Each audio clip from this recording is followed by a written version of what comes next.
Generally speaking, rabbits respond well to litter training, though the owner may need to be flexible. Owners can benefit from the fact that rabbits instinctively choose one or more toilet places when it comes to litter training. What kind of litter should I use? To begin, one must have access to an appropriate litter. Your rabbit will most likely like to lay in the litter box, and it is possible that it will even nibble on the litter. So you will need something that is both absorbent and risk-free. Since rabbit urine also has a potent odor, it would be good to have something that can absorb odors. Clay or clumping litters, cedar or pine wood shavings, and other types of wood shavings should not be used. There are many brands available, such as Critter Country, Eco Straw Pellets Gentle Touch, Cell Sword Plus, and Yesterday's News, that produce pellets and litters made from organic materials or paper. When trying to recreate the natural environment, some owners use nothing more than bunny pellets as litter, while others add hay on top of paper-based bedding in the litter box. Even though rabbit pellets are inexpensive and risk-free, you should not opt for them as a source of nutrition for your pet rabbit if it has a habit of eating pellets that have been exposed to urine, or if it is overweight. What kind of box should I use? Cat litter boxes are an excellent choice for use as litter pans. However, for tiny bunnies, smaller pans such as cake pans would be more appropriate. If your rabbit has a habit of backing right up to the edge of the box and depositing its waste outside of it, you may need to get creative. A dishpan with taller edges and a lower opening that has been cut into one of the sides is another alternative. Nevertheless, a covered cat box is preferable for this purpose. Because corner litter boxes are typically designed with rather high backs, their bigger size may also prove to be beneficial for use with tiny bunnies. Try using a heavier litter if your rabbit has a habit of tipping the pan over or kicking the litter out. Keep your rabbit in its cage to begin. To begin, confinement and supervision are the two most important factors. It will be considerably more difficult to train a rabbit if it is allowed to urinate and defecate wherever it pleases from the beginning of its life. At first, you should primarily confine your rabbit to his or her cage, which should initially be rather modest and should also have a litter pan. Put some litter in the cage and pay attention to where your rabbit goes to the bathroom. It is possible that he or she will begin using the box or will select another area of the cage to use as a toilet. If this is the case, then you should relocate the litter box to the location that your rabbit appears to find most comfortable. It is possible that the placement of the litter box within and outside of the cage will require some degree of flexibility. It's important to keep in mind that most rabbits will urinate and defecate in the same place where they feed. So while choosing a location, keep this in mind. Allow supervised time out of the cage. When you notice that your rabbit is using the litter pan inside the cage, you can let the rabbit out of the cage into a small area outside of the cage. Put some of the rabbit's waste in the litter box so it can smell where the bathroom is located. This will assist your rabbit. Learn where to go potty. Provide a litter box in this location, and if you want to entice your cat to use it, try putting some of their favorite treats or toys inside the box. Keep an eye out for telltale indicators that your rabbit is ready to urinate or defecate. They will usually rear up and lift their tail a little bit, and do your best to get him into the litter box as soon as possible. If your rabbit doesn't seem to mind being picked up, you should be able to put him straight into the box without any problems. If you find that your rabbit has used the box, immediately reward the rabbit with a treat, food, a toy, some petting, or praise. Consider placing the litter box in the location that your rabbit most frequently visits to do its business if you have observed this behavior. Avoid punishing your rabbit for accidents, because accidents are inevitable.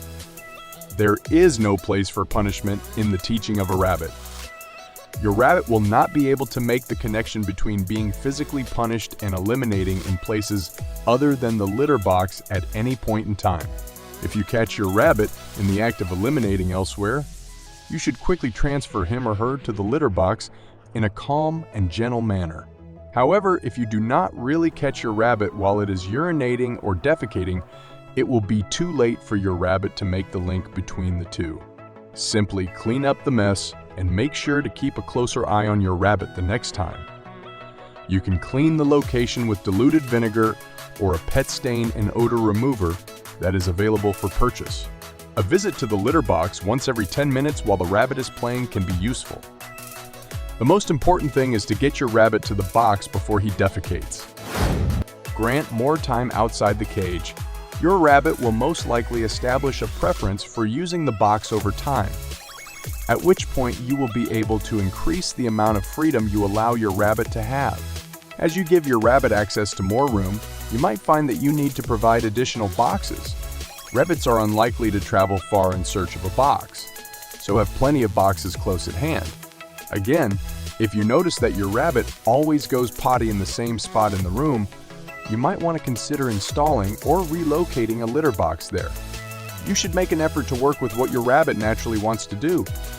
But if the area they choose is inconvenient, you can try putting a litter box there for a while and then gradually moving it to a better spot. You should also strive to work with what your rabbit naturally wants to do.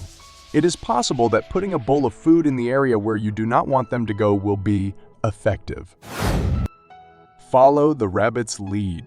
As long as the owner works with the natural instincts of the rabbit and gives the rabbit entire attention during its free time in the beginning, the procedure is likely to go relatively well, despite the fact that it may appear to be challenging and time-consuming. Getting your rabbit into a consistent habit will also be beneficial. If a rabbit that has been trained in the past begins to act irresponsibly, you will typically need to restart the training process and limit the amount of freedom your rabbit has until it is trained once more. It is typically far simpler to train older rabbits than it is to train younger rabbits. This is because older rabbits do not have to excrete as regularly, and their innate desire to be clean is better developed. However, once rabbits reach maturity, the drive to mark territory becomes very strong. Even rabbits that have been trained effectively in the past may begin spraying, urinating, and defecating as a means of marking their territory with urine and other bodily fluids. Why rabbits mark their territory? Sometimes territorial marking is a transient circumstance. This might happen as a response to some kind of stress, a shift in habit, a change in the household, or the addition of another pet, especially another rabbit. When a rabbit no longer experiences stressful conditions or is certain that his territory is secure, he or she will often quit marking its territory. In spite of all of this, rabbits are predisposed to developing health issues in their urinary tracts. Hence, if there is an abrupt and prolonged change in urination patterns, as well as a change in the color of the urine or the volume of it, a trip to the veterinarian is in order. This is especially true if your rabbit begins making noises while urinating blood, or urinating in small amounts regularly. The majority of rabbits urinate in huge volumes and seldom. Tips to reduce territory marking. Number 1. It is recommended that you spay or neuter your rabbit between the ages of 4 and 6 months. This will make it much simpler for you to train your rabbit to use the litter box, and it will also cut down on the amount of urinating and other behaviors that are associated with marking territory. When performed at a younger age, surgery tends to have better results. Once the rabbit develops the habit of marking its territory, it may be quite challenging to successfully housebreak the animal. Number 2, make sure the rabbit is comfortable in its home and that it is safe. If you can, make an effort to avoid reaching into the cage and dragging a rabbit out of it, because this could cause the rabbit to feel threatened and increase the likelihood that it will mark its territory. Instead, do maintenance on the cage, such as cleaning the cage while the rabbit is out of the cage, and noises while urinating blood, or urinating in small amounts regularly. The majority of rabbits urinate in huge volumes and seldom.